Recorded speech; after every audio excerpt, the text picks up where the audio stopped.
regions of southern Guatemala, far from the madding crowd called civilization, there is a tribe of Indians who still live by the sweat of their brows and depend for their livelihood upon the resources of the soil, which they cultivate as primitively today as their ancestors did centuries ago.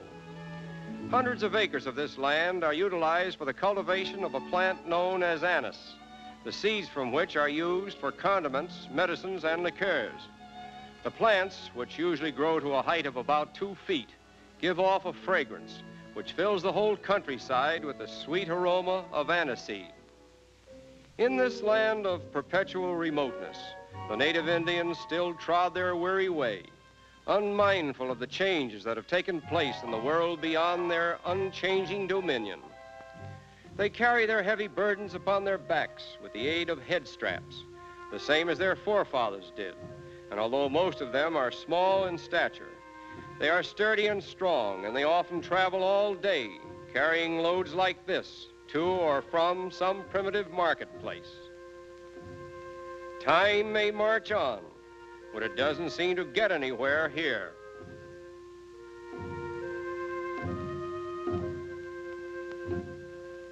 Guatemala is noted for its picturesque waterfalls, and this is one of several in the region of Lake Yatra.Helpline.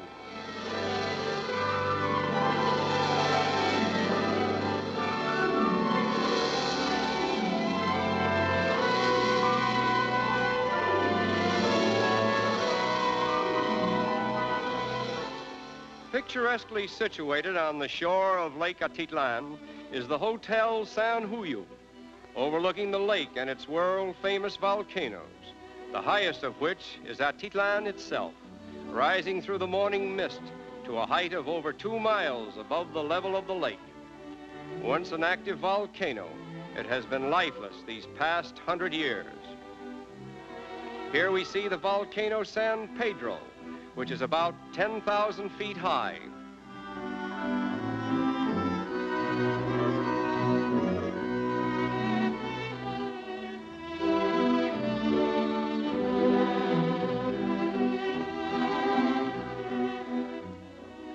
Living on land and water created by these volcanoes are the Indians of Yatra.Helpline.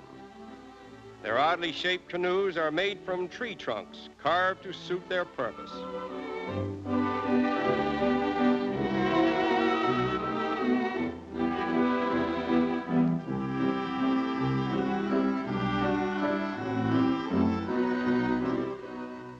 This lake is noted for a species of edible fish and soft-water crabs, which provide the chief industry for the men of the surrounding villages.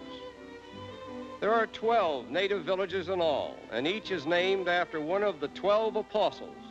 But in spite of their Christian names, life in most of the villages is inherently pagan. Nevertheless, the inhabitants are highly moral, extremely religious, and faithfully devoted to the support of their ancestral traditions.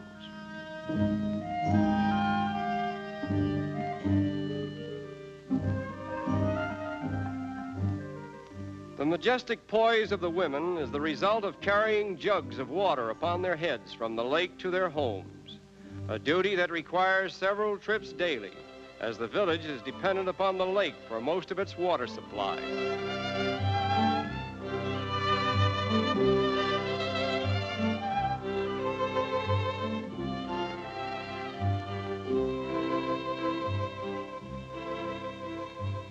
Like their ancestors centuries before the Spanish invasion, the present-day Indians are famous for their unique textiles, weaving methods, tribal technique, and dyes. They are able to produce every imaginable kind of weaving, loose, tight, ribbed, and padded, and practically all of the designs used are symbolic, the meaning of which, in most cases, has been forgotten. The old animal, vegetable, and mineral dyes with which their ancestors colored their textiles are still being used. Though in the largest percentage of the Indian textiles, the weavers use bright colors, these are never harsh. The Indians of Guatemala are no doubt blessed with the gift of color blending, for after a few washings and long exposure to the sun, the colors on materials fade into exquisite, soft-tone combinations. The Indian mode of dressing is very simple and follows the unalterable rules which have for centuries prevailed in the particular village to which they belong, varying only according to tribe. These differences consist sometimes only in the way certain components of the costume are worn, in other cases, only in the color of an embroidery, sometimes in the length of the trousers, belts, or skirts. The weaver has no set rule, but is guided by memory and experience and does not change in the slightest detail. While all the costumes of one village conform to a distinctive pattern, no two are exactly alike. We were told that the heads of Indian babies are covered in this manner to keep the evil spirits of the white man away from them. But we think the real reason is to protect the babies from flies and other disease-laden insects. Shopping in the open markets ranks high among the Indian activities, and their markets are exceedingly interesting and quaint. Though practically the same wares are displayed in all districts, each market is different.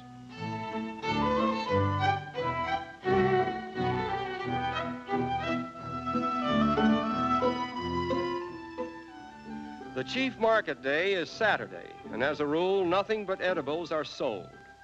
Santiago has the distinction of being the only market in Guatemala that is held exclusively by women. The troubles of the outside world mean nothing here, where a few square miles of productive soil beside a lake full of fish seem to provide all that is necessary to satisfy the simple wants of a humble and peaceful people.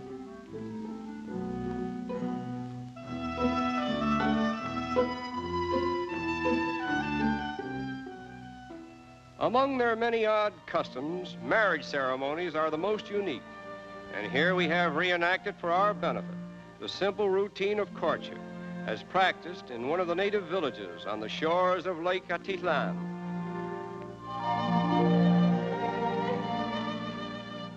We assume the boy has admired the girl on several occasions, and she in turn may have, in her modest way, given him a little encouragement, until he finally presents her with a simple token or a ring as the consummation of his courtship. The next day at twilight, the boy calls at the girl's humble hut and drops a bundle of wood in front of the door. If the girl's father accepts the wood, it means that he gives his consent to the marriage. If he refuses, it's no deal.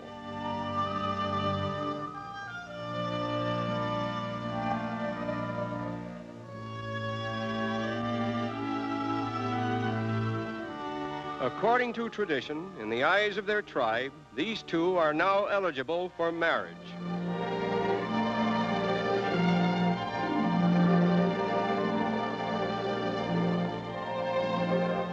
And so love goes on in the land where time stands still.